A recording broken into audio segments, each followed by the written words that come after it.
Ang bawat parte ng ating katawan ay may mga gamit para sa ating kapakanan.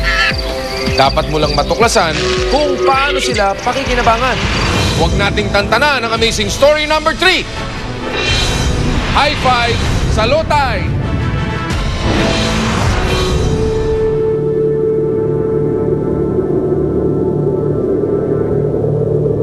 Sa Cape Peninsula ng Africa, makikita ang Kakma baboons.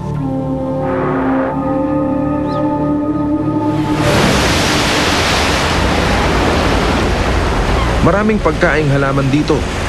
Pero dahil hindi maganda ang lupa, kahit anong kain nila ay kulang pa rin sa sustansya.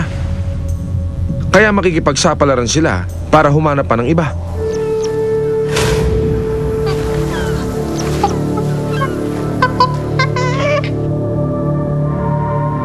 Ang dagat sa Cape ay isa sa pinakamayaman sa buong mundo.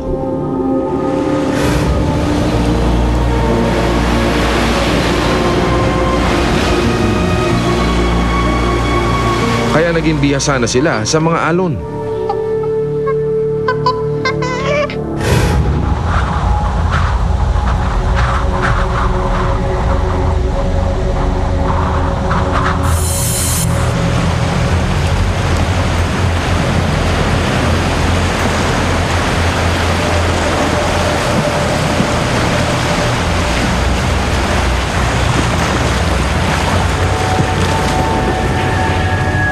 Kada ikalawang linggo, kapag low tide, nagpupunta sila rito para mangolekta ng pagkain.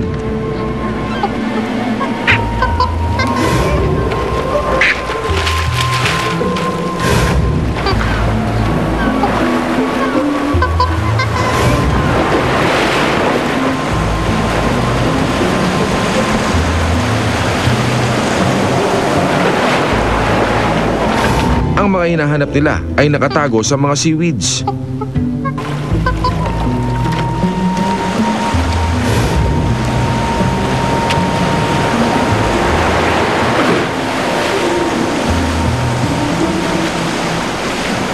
Itlog ito ng mga pating.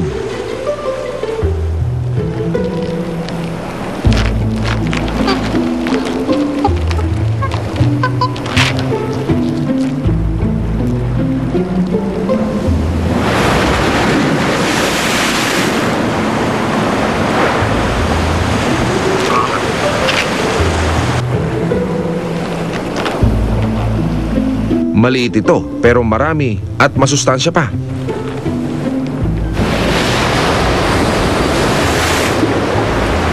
Hindi sila pwedeng magtagal dito dahil lumalaki ang tubig.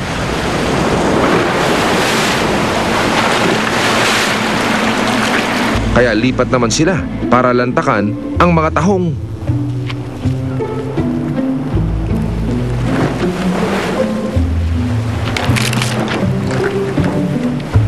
Ang mga baboons ay may malalakas na panga at malaking canine para magbiyak ng shell. Ayos na ang tiyabog. Kamay na kapakipakinabang, ipagyayabang sa pagbabalik ng Hops Amazing Stories.